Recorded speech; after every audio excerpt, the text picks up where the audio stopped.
Hi everyone. In this lecture, we'll go over how to use conversion instructions for integers and numbers. We'll go over how to convert int and d into real and the other way around. They're pretty straightforward. You just have to type in the instruction, type in your registers, and it's going to do it for you. So let's start it. Let's give a statement first, which should be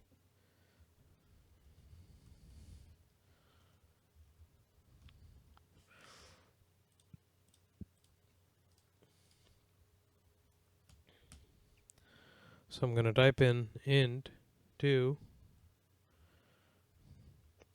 Let's find out. Int to float is used for converting integer to a real number. So when you do that, you have to type in, let's go use D80 and D82, or D81 should be fine in this case. Int to float, D80, D81, send that. Okay, so we'll go bring in D80 and D81. We'll change that to a float. So we'll go ahead and type the other one too. So we'll use the same int and convert into, or use a larger int and convert into a float. So, or do a dint to float, and we'll just use the same. We'll use D80 to 83. So we'll use let's use D90 and D92. Okay. That way they're far apart from each other, they don't affect anything. Keep in mind, in Mitsubishi world, you have to leave some space when you're trying to do conversions and addition, subtraction, or division, or multiplication. So here I'll put in 5. It's going to make it 5.0. Straightforward. We'll type in D90. We'll call it a double, and we'll look at D92. So this would be 3. Oh no. That looks like this. There we go. And I have to start it back.